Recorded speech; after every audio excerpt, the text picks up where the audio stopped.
En primer lugar, hablaremos de ville para las ciudades y village para los pueblos. Utilizaremos la frase que ya conocemos, j'habite à Grenade, en España. Os dejo un vídeo en el que vais a aprender a utilizar las preposiciones con las ciudades y con los países. Con el pueblo Mijas, j'habite à Mijas. Seguidamente vamos a explicar algunos de los adjetivos para poder hablar de nuestra ciudad o pueblo. Tendremos que tener en cuenta que ciudad es femenino y pueblo es masculino. C'est une ville touristique, historique, animée, double E, calme, moderne et agréable. La mayoría de adjetivos que he puesto acaban en E, entonces son iguales en masculino que en femenino y no cambian. Solo animé dobla la E. C'est un village touristique, historique, animé, calme, moderne ou agréable. Después lo situaremos en el mapa.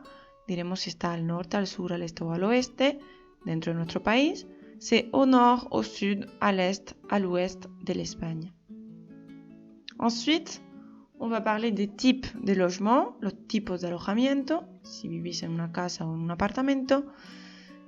La pregunta où tu habites, j'habite dans une maison ou dans un appartement. Utilizaremos la preposición dans.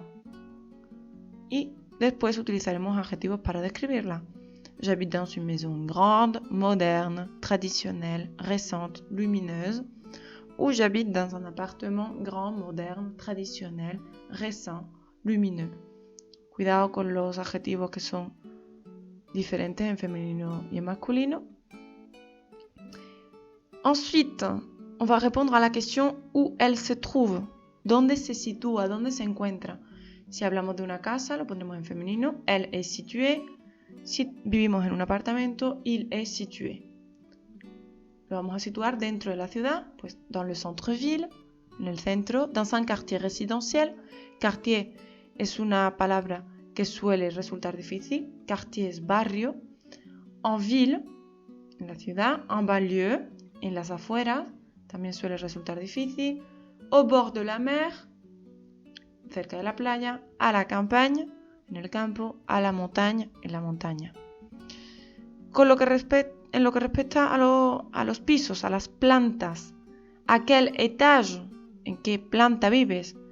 Vamos a utilizar la estructura CO, está en el primer piso, segundo piso, al igual que en español no utilizamos los números cardinales como 1, 2, 3, utilizamos los ordinales, en el primero, en el segundo, en el tercero. Y para la planta baja se utiliza rez-de-chaussée.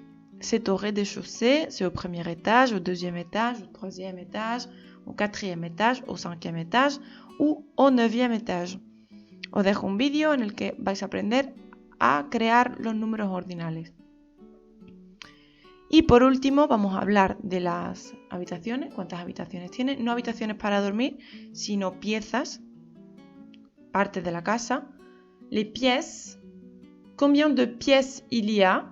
Il y a significa hay. Alors on va répondre, il y a 5, 7, 6, 7 pièces. Os dejo aquí esta imagen con las partes de la casa, les pièces de la maison. Y vamos a ver un ejemplo. Nous habitons dans un appartement grand, moderne et récent. Il est situé dans le centre-ville, près de la mer. C'est au deuxième étage. Il y a 7 pièces, 3 chambres, une cuisine, un salon, une salle de bain et des toilettes.